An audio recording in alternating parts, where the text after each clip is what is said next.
Hi, it's MacGizmoGuy, and today, guess what? I got a gizmo from Amazon.com in the mail, and I'm going to have a little fun with this episode today because I'm going to do an unboxing video. And we're going to have fun because I think most unboxing videos are the most boring things I've ever seen out here on YouTube. You have guys who don't know or understand the products that like take stuff out of a box and then that's like the highlight of the whole thing, you know? So we're going to put a little twist on that. So let's take a look at this. I just got this really neat, this is the second generation of Tritton Technologies little USB bus powered portable laptop speaker system. And their first little one, the Soundbite, the original Soundbite, was just a great little thing the size of a hamburger that delivered really nice sound, good volume, in a little portable package about the size of a hamburger. Well, they've taken that truly great little product, which was available normally for about $25 or $30, and they came out with the second generation of it called the Soundbite Xtreme.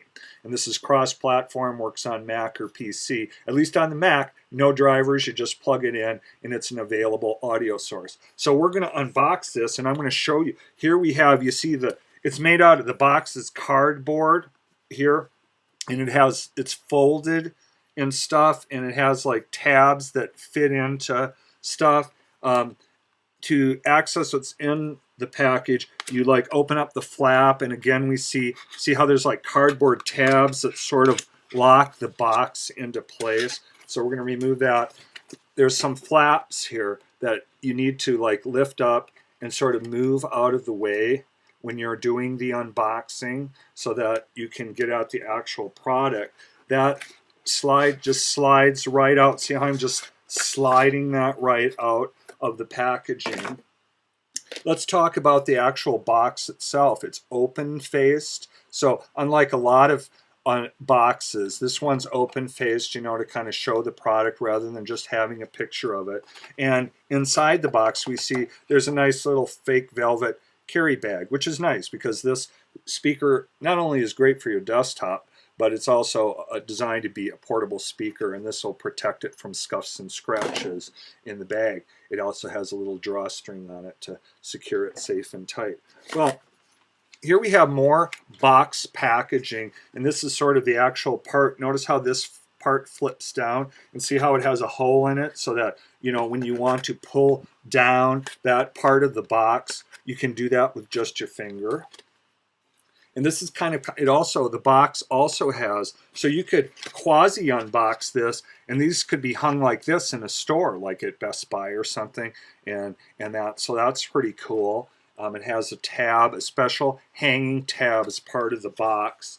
And again, here we have some complexity because you actually, like, to get at the product, you have to unfold it, and they have tape. So let's talk about tape. This appears to be, well, Scotch tape, but it's more like cellophane tape because it is clear. It's technically not 3M Scotch tape, which is a different color. And I'm removing this from each side of the cardboard. And I have to be careful because there's perforations. Can you see those little jagged things? I have to be careful with the cardboard there because I don't want to tear it or break it.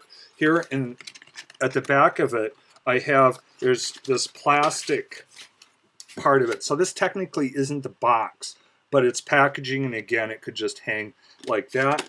We're going to pop that open. Oh, this is hard to do. More tape as part of the packaging. And there we go. There's my review of the Tritton Soundbite speaker.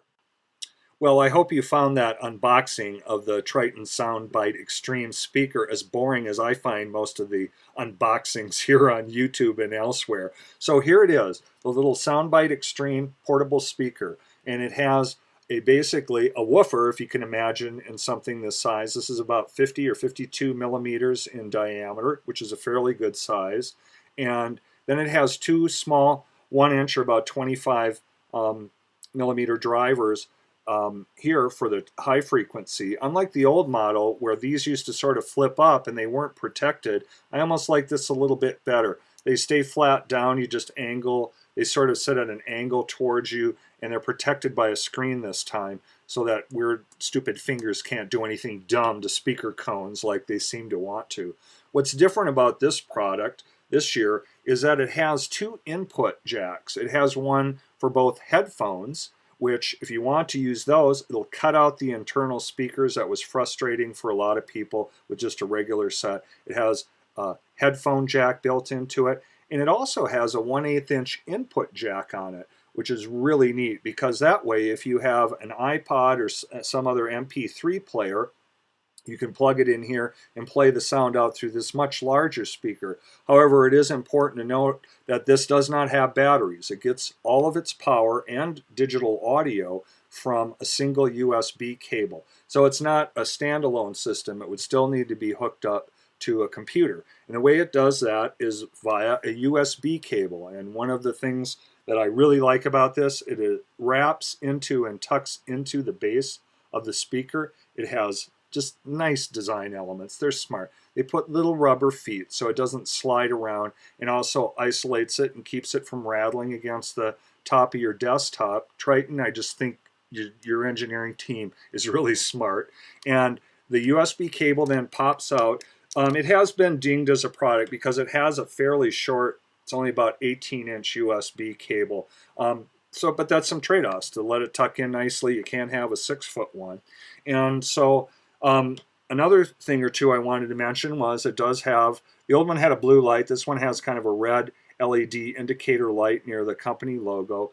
And it also has a volume control, which is really nice, because that way you can quickly adjust the volume of the speaker, whether it's from your computer sound source or you have an MP3 player going into the side of it. Okay, well, here we are. I've had to switch over to QuickTime to record this because I had some problems with Photo Booth. I wanted to play back some music in the background and still record something at the same time, and Photo Booth wouldn't record any audio. But here we go.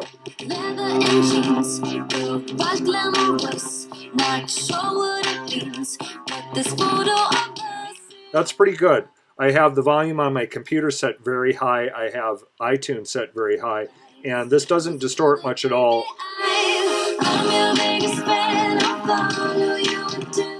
So unlike some USB speakers, I've heard that the minute you get them over half or 2/3 of the way, they start breaking up. This thing really handles maximum volume levels quite well.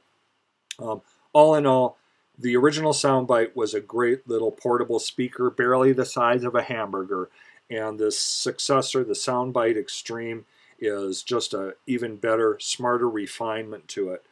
For this and other USB speakers, visit my website, usb-computer-speakers.com, and check out this and other USB self-powered speakers, as well as a few Bluetooth speakers for a lot of you people with the new iPhones and want to transmit music wirelessly via Bluetooth. Anyway, that's it for this episode of MacGizmoGuy. This is one of the neater Mac gizmos out there made for someone who likes tunes on the road and hates the lousy, stinking, rotten built-in speakers like I have in my original MacBook laptop.